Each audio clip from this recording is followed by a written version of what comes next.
शांति 20/5/2023 की मुरली का सार है। मीठे बच्चे, यह ज्ञान बड़े मजे का है। तुम हर एक अपने लिए कमाई करते हो। तुम्हें और किसी का भी ख्याल नहीं करना है। अपनी इस देह को भी भूल कमाई में लग जाना है। आज का प्रश्न है, अविनाशी कमाई करने की विधि क्या है? इस कमाई से वंचित कौन रह जाता है? उत्तर है, यह अविनाशी कमाई करने के लिए रात को व अमृत वेले जाग कर बाबा को याद करते रहो। विचार सागर मंथन करो। कमाई में कभी उबासी या नींद नहीं आती। तुम चलते फिरते भी बाप की याद में रहो तो हर सेकंड कमाई है। तुम्हें इंडिपेंडेंट अपने लिए कमाई करनी है। जो उस विनाशी कमाई के लोभ में ज्यादा जाते वह इस कमाई से वंचित हो जाते हैं। धारणा के लिए मुख्य सार है, पहला, स्थायी खुशी में रहने के लिए विचार सागर मंथन करना है। नशे में रहना है कि हम ब्रह्मांड और विश्व के मालिक बनने वाले हैं। दूसरा है, एक बाप से सच्ची प्रीत रख कमाई करनी है। हम आत्मा इस देह में रथी है। रथी समझ देही अभिमानी बनने का अभ्यास करना है। आज का वरदान है, नए ते नए ऊंचे ते ऊंचे संकल्प द्वारा नई दुनिया की झलक दिखाने वाले श्रेष्ठ आत्मा भाव। नए ते नए ऊंचे ते ऊंचे संकल्प द्वारा नई दुनिया की झलक दिखाने वाले श्रेष्ठ आत्मा भव। नया दिन नई रात तो सब कहते हैं, लेकिन आप श्रेष्ठ आत्माओं का हर सेकंड हर संकल्प नए ते नया ऊंचे ते ऊंचा अच्छे ते अच्छा रहे तो चारों ओर से नई दुनिया की झलक देखने का आवाज फैलेगा और नई दुनिया के आने की तैयारी में जुट जाएंगे। जैसे स्थापना की आदि में स्वप्न और साक्षात्कार की लीला विशेष रही, ऐसे अंत में भी यही लीला प्रत्यक्षता करने के निमित्त बनेगी। आज का स्लोगन है, माया जीत बनना है तो एक बाप को ही अपना कंपेनियन बनाओ और उसी की कंपनी में रहो। मुरली विस्तार से। आज गीत बजा, जाग सजनिया जाग। ओम शांति। बच्चों ने गीत सुना, बुद्धि में बैठा। साजन कहो या बाप कहो, उनको पतियों का पति क्यों कहा जाता है? अंग्रेजी में ब्राइड्स भी कहते हैं, साजन को ब्राइड ग्रूम कहते हैं। वह है निराकारी साजन। यहाँ साकारी साजन की कोई बात नहीं।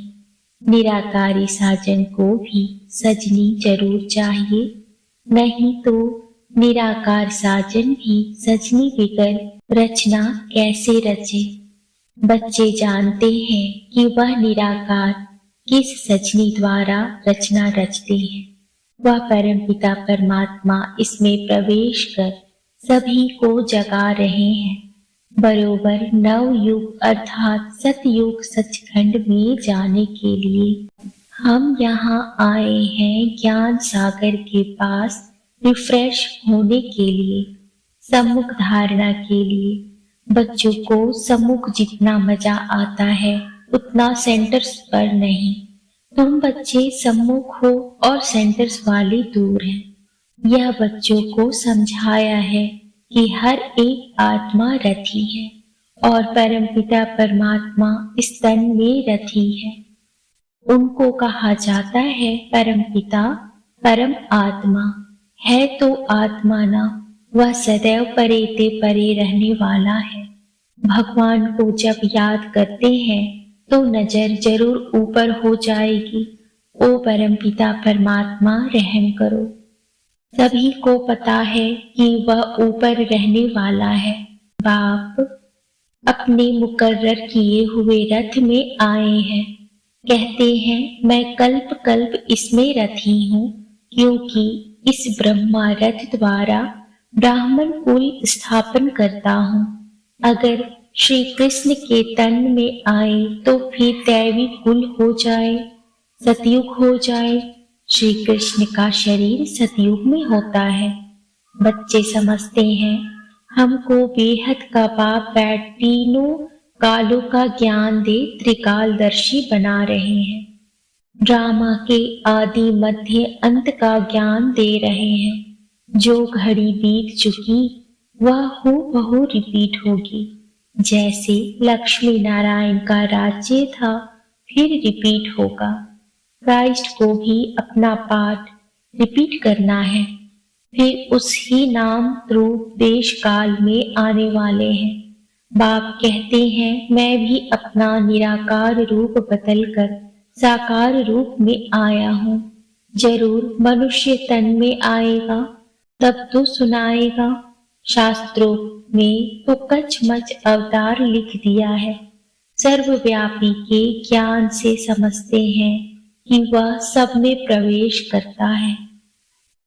अब बाप स्वयं कहते हैं सजनिया मैं आया हूँ तुमको जगाने, नई दुनिया स्थापन करने। जो सतयुग था वह फिर रिपीट होगा।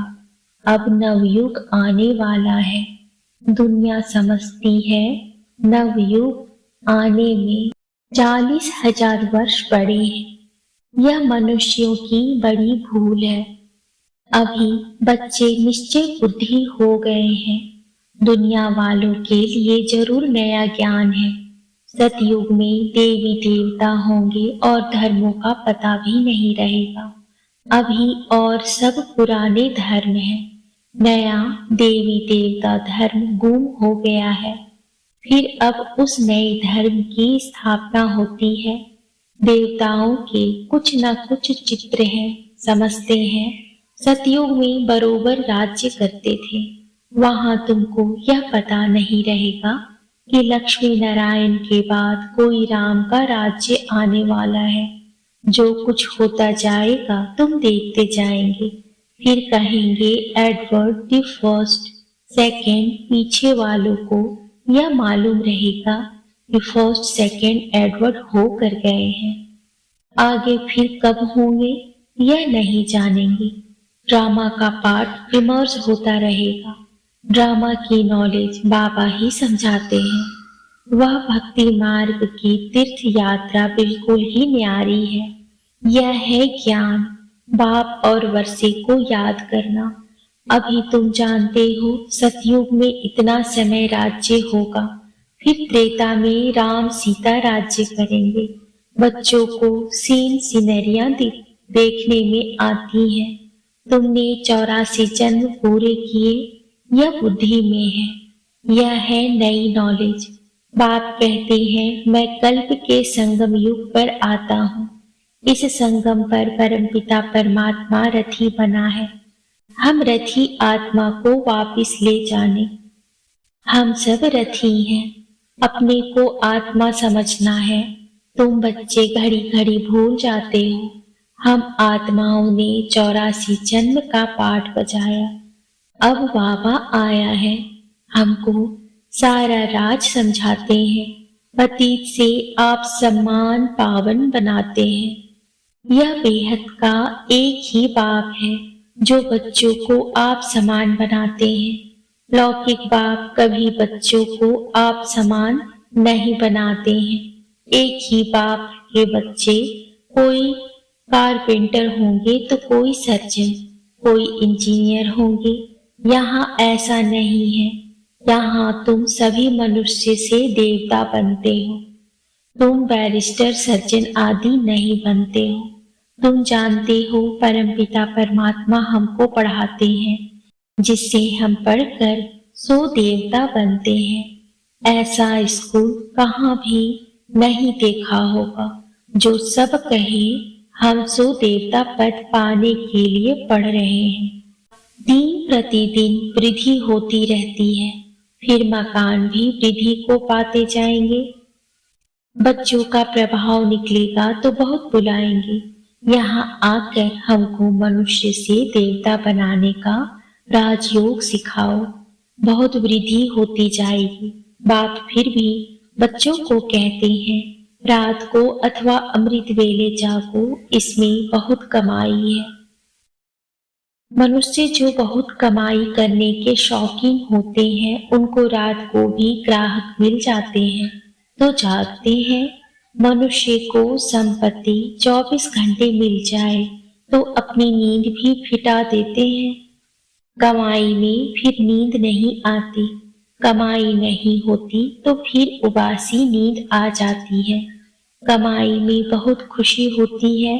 पैसे बढ़ाने का ही मनुष्य प्रयत्न करते हैं कि हम सुखी रहें, बाकी पेट तो एक पाव रोटी ही मांगता है।